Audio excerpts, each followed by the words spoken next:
We've had Pennywise, we've had Art the Clown, and now meet Frendo. He might not reinvent the killer clown, but he's definitely got potential.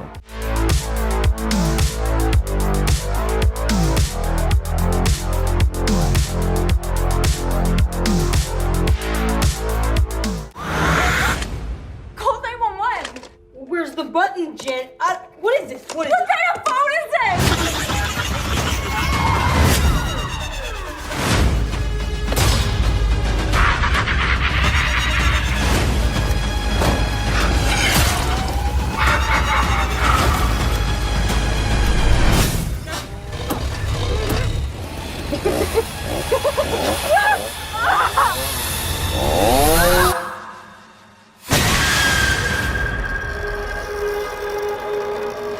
Hey everyone, welcome back to the channel. Today we're talking about Clown in a Cornfield, the latest slasher horror on Shudder, based on the first book in a novel series that, full transparency, I haven't read. This one's directed by Eli Craig, yes, the guy behind Tucker and Dale vs. Evil, and it stars Katie Douglas, Carson MacCormac, Kevin Durand, and Will Sasso. As a huge fan of the slasher subgenre, especially stuff like Terrifier, this one's had my attention for a while. The marketing has been aggressive, the Frendo clown mask has been everywhere, and I got the chance to check it out a little early. So let's dive into my thoughts. Before we get into the plot, if you're enjoying this content, make sure to like this video and subscribe for more horror reviews just like this. And if you want to help support the channel, I've got a Patreon where you can subscribe for just $1 a month to help me keep this thing going, or $5 a month to request your own horror movie review. Links in the description. Clown in a Cornfield follows a teenage girl who moves with her father to a small town called Kettle Springs, a place that's still clinging to old values and doesn't take kindly to the rebellious local teens. But things get much worse when a clown named Frendo, mascot of the town's old corn syrup factory, starts showing up and killing people. What begins as a slasher quickly spirals into something a little bigger. Let's start with the positives. Frendo the Clown is a solid horror villain. He's got this traditional clown look, but what makes him stand out is the little personality touches. His unsettling laugh, those squeaky shoes that echo through empty fields and buildings, and his very deliberate movements. He's not as instantly iconic or grotesquely disturbing as someone like Art from Terrifier, and he doesn't have the otherworldly mystery of Pennywise, but there's definitely something memorable about him. He feels more grounded, which makes him scarier in a this could actually happen kind of way. If this turns into a franchise, I think he could really grow into something fans really latch onto. The kills are a mixed bag, but there are some standouts. One in particular involving a weightlifting bar is both creative and brutal, and it caught me off guard in the best way. For the most part, the movie sticks to classic slasher setups, people getting picked off one by one, but the practical effects are decent and the gore is effective when it's used. It doesn't go full splatter like Terrifier, but it's not shy either. I do think the film could have pushed the envelope just a little further, but it still delivers enough to satisfy genre fans. What really gives this movie an edge is the social commentary baked into the town's dynamics. You've got these angry adults who see the local teens as disrespectful, lazy, and morally corrupt, and they treat them like the enemy. That divide creates real tension and adds weight to the story. It's not just about surviving a killer clown, it's also about how older generations sometimes scapegoat and villainize younger people for problems they refuse to confront. Watching that conflict play out adds a lot of frustration in a good way. It makes you emotionally invested in the teen characters and their survival. Katie Douglas as the final girl is one of the biggest wins here. She brings a lot of vulnerability to the role without feeling weak. She's clearly trying to escape her past, fit into this small town environment, and connect with her dad, and that emotional grounding makes her easy to root for. By the time the third act rolls around, she's tough, resourceful, and absolutely someone you want to see make it to the end. If this movie gets a sequel, I hope they bring her back in a more hardened version of the character. There's franchise potential with her too.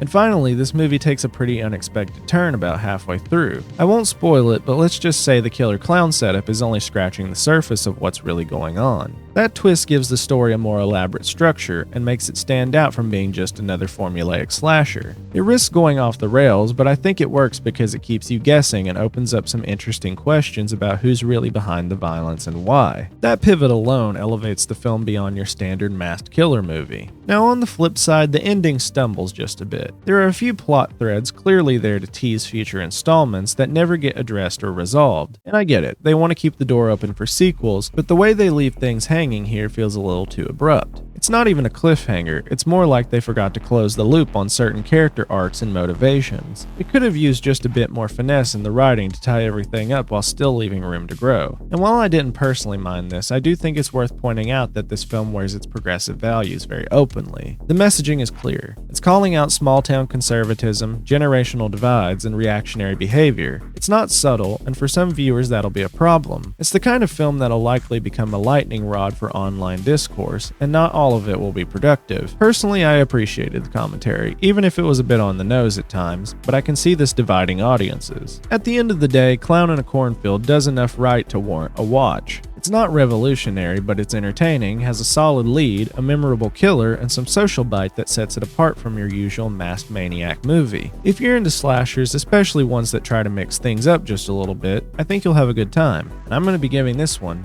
a 3.5 out of 5. And honestly, if they do a sequel, which the ending clearly hopes for, I'm curious to see where they take it. There's franchise potential here, and Frendo could definitely grow into something special. If you've seen Clown in a Cornfield, let me know what you thought in the comments. How do you think Frendo stacks up against other killer clowns? And again, don't forget to like and subscribe if you enjoyed the video. If you want to help support the channel directly, check out my Patreon. Just $1 a month to support the channel, or $5 a month to request your own horror review. Thanks for watching, and I'll see you guys in the next one.